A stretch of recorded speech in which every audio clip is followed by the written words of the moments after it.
Pemirsa Hasanah, jika istri boleh mengambil uang suami secara diam-diam selama dilakukan secara baik dan sesuai kebutuhan, berarti tindakan istri bukanlah mencuri. Lalu seperti apakah pembagian harta dalam rumah tangga itu?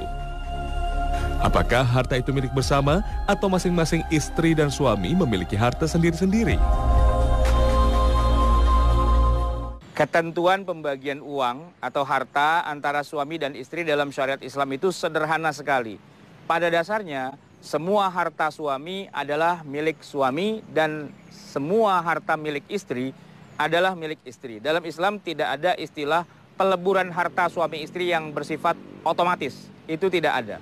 Yang ada adalah harta suami adalah harta suami, harta istri adalah harta istri. Tapi ada satu catatan. Seorang suami itu wajib memberi nafkah kepada istrinya dalam beberapa bentuknya. Yang pertama adalah memberi mahar. Mahar ini adalah kewajiban yang harus diberikan suami pada istrinya. Yang kedua harus memberi nafkah. Nafkah itu diberikan sepanjang pernikahan itu berlangsung. Katakanlah 10 tahun, 20 tahun, 30, maka pemberian nafkah ini harus terus-menerus diberikan. Selain mahar dan juga nafkah, ada juga pemberian-pemberian yang lain. Entah itu namanya hibah, entah itu namanya sedekah, entah itu namanya hadiah, dan sebagainya. Tapi sifatnya tidak wajib. Yang wajib itu adalah pertama mahar, yang kedua nafkah. Itu adalah kewajiban yang mutlak yang sudah ditetapkan dalam syariat Islam. Tinggal nanti berapa nilai mahar dan berapa nilai nafkah. Ini yang disesuaikan dengan beberapa faktor. Pertama misalnya terkait dengan posisi dan kedudukan seorang wanita dalam Islam.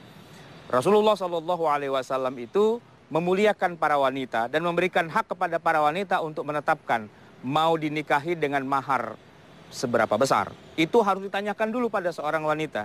Tidak boleh langsung dipukul rata, langsung pokoknya seperangkat alat sholat. Karena memang begitulah biasanya. Tidak, harus ditanya dulu. Yang kedua juga harus ditanya, lalu terkait dengan nafkah, entah itu harian, mingguan, bulanan, tahunan, dan sebagainya, berapa yang sekira-kiranya si istri ini ridho atas pemberian suaminya. Di situ, kalau kita sebagai bangsa Indonesia, kita bisa menyebutnya dengan istilah perjanjian pranikah.